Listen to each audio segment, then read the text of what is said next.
Assalamualaikum warahmatullahi wabarakatuh. Saya Khadijah Makarim.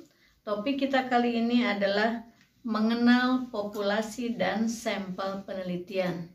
Teman-teman sekalian, di dalam sebuah penelitian, apakah itu untuk menulis skripsi, tesis ataupun disertasi, kita pasti akan bersentuhan dengan yang namanya populasi dan sampel penelitian, terutama untuk jenis-jenis penelitian yang masuk dalam kelompok penelitian dengan pendekatan kuantitatif.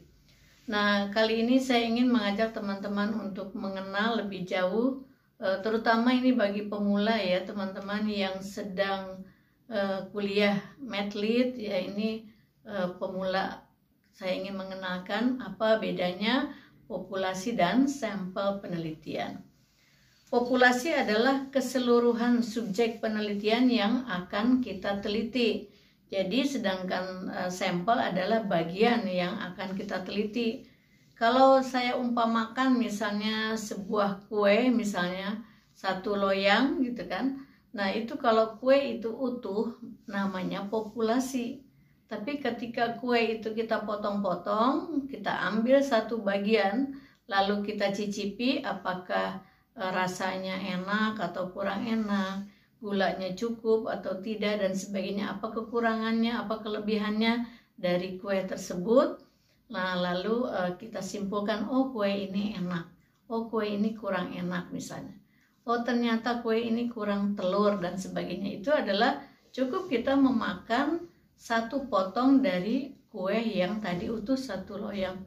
Tidak mungkin kita harus memakan satu loyang itu hanya karena kita ingin menarik kesimpulan. Ya, jadi itu bedanya populasi dan sampel kalau saya ibaratkan kue yang satu loyang dengan satu potong tadi. Nah, populasi itu bisa sekumpulan orang, sekumpulan hewan, ya, ataupun tumbuhan yang memiliki karakteristik tertentu ya sesuai dengan tujuan penelitian kita. Jadi populasi itu adalah sesuatu kelompok yang akan menjadi tujuan penarikan kesimpulan kita.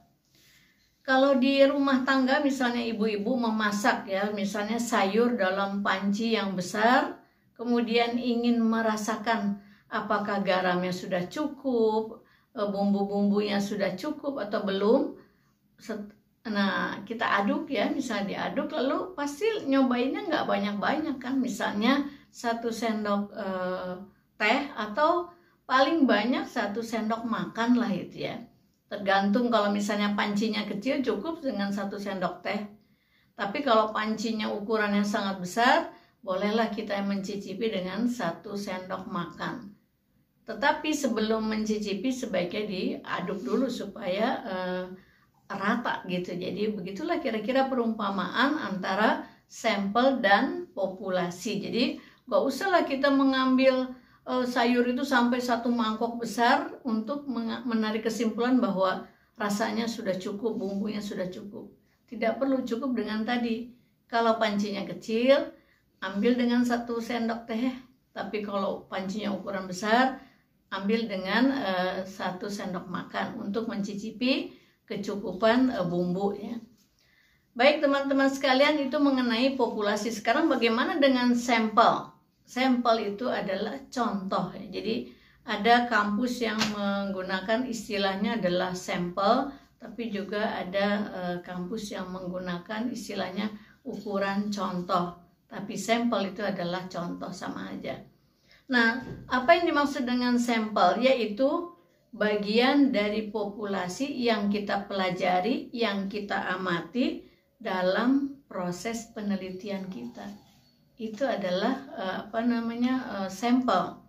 Jadi kalau kita lihat, sampel itu adalah bagian tertentu dari keseluruhan subjek yang akan kita teliti. Jadi sebaiknya kita di dalam melakukan proses penelitian mengambil sampelnya itu harus hati-hati supaya penarikan kesimpulannya benar gitu.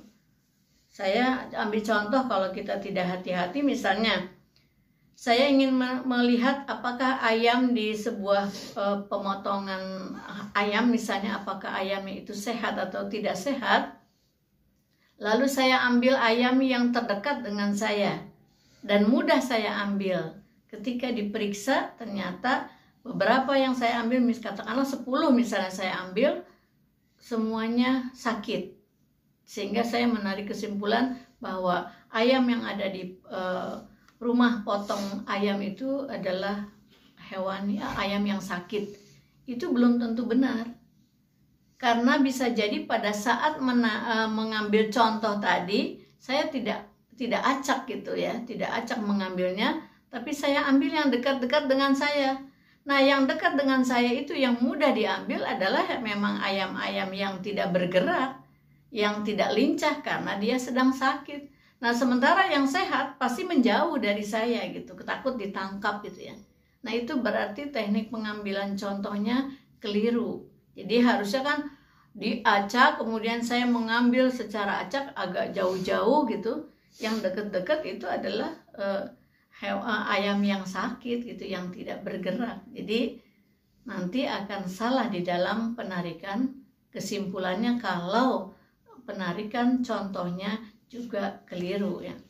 Nah, jadi sampel itu adalah bagian dari populasi yang diharapkan mampu menunjukkan atau mewakili populasi dalam penelitian kita gitu. Jadi jangan sampai tadi contoh yang ayam tadi ya, kita ambil 10, taunya yang diambil adalah ayam-ayam yang memang sedang sakit gitu. Padahal yang lainnya yang sangat banyak itu adalah ayam yang sehat gitu. Nah, teman-teman sekalian, kenapa kita harus menggunakan sampel di dalam sebuah penelitian? Apa manfaatnya ya? Kita lihat sekarang. Pengambilan sampel atau contoh manfaatnya adalah untuk memperoleh data yang representatif ya, dapat mewakili dalam kaitannya untuk menjadikan populasi itu adalah menjadi sasaran penelitian kita. Itu manfaat dari penggunaan sampel. Nah, kita lihat sekarang mengapa kita harus menggunakan sampel ya. Kok nggak semua aja diteliti? Nah, kalau kita semua menggunakan populasi yang diteliti, itu namanya metode sensus. Saya sudah pernah memproduksi video tentang metode sensus, tapi dalam kaitan ini kita akan menggunakan metode yang menggunakan sampling ya. Nah, mengapa menggunakan sampel? Itu adalah merupakan faktor penting dalam sebuah penelitian. Jadi supaya kualitas penelitian kita itu bagus, bermutu ya, nanti akan kita lihat berapa banyak pengambilan sampel jika dibandingkan dengan populasi yang menjadi penelitian kita. Nah, kita lihat sekarang apa manfaatnya, mengapa kita harus mengambil sampel penelitian. Nah, ini kita lihat sekarang. Yang pertama, di dalam proses melaksanakan penelitian, apakah untuk skripsi, tesis, dan disertasi, kita akan terbatas dengan dana, waktu ya, kemudian juga tenaga. Jadi kita lihat sekarang, manfaat penggunaan sampel diantaranya adalah kita juga bisa menghemat tenaga. Pengambilan data ya yang menggunakan sampel yang sedikit, tentu kenapa harus mengambil sedikit itu juga harus ada alasannya, itu pasti akan menghemat tenaga. Lalu juga akan dalam menganalisis datanya juga tidak terlalu banyak membutuhkan tenaga kalau kita menggunakan sampel. Yang kedua, waktu di dalam melaksanakan penelitian kita harus imbangi, rencanakan berapa lama waktu yang dibutuhkan, nanti kita dapat mengambil gambaran sampel yang akan kita ambil. Jadi jangan sampai ketika teman-teman merencanakan berapa banyak sampel yang akan diambil, tidak memikirkan waktu ya. Jadi kapan mau lulus, kapan selesai, kapan proposal akan diajukan, itu semua harus, kapan penelitian akan dilaksanakan, itu semua dipertimbangkan ya. Lalu lihat kemampuan diri sendiri ya di dalam waktu. Karena di waktu ini adalah ada dua, waktu untuk melaksanakan penelitian dan waktu untuk menganalisis data. Itu yang kedua. Sekarang yang ketiga, biaya proses pengambilan data itu juga dipertimbangkan. Jadi kamu harus lihat nih teman-teman sekalian, berapa biaya yang tersedia atau sebaliknya berapa biaya yang dibutuhkan jika mengambil sampel sekian. Nah, itu timbang-timbang lah ya. Jadi harus disesuaikan. Lalu juga kembali lagi biaya untuk menganalisis data. Itu ya. Jadi kenapa di dalam suatu proses penelitian kita dianjurkan atau banyaklah melakukan, yang dilakukan itu banyak dengan sampel, jarang melakukan penelitian sensus. Itu tadi, yang pertama menghemat tenaga, menghemat waktu, dan menghemat biaya.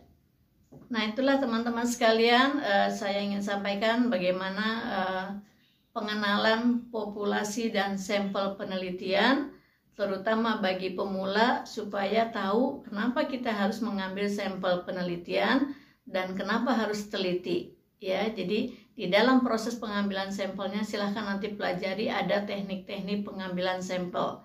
Berapa banyaknya sesuaikan dengan populasi yang ada yang menjadi target generalisasi dari penelitian kita. Baik teman-teman sekalian, share ke teman-teman yang lain yang membutuhkan. Jangan lupa subscribe dan komen.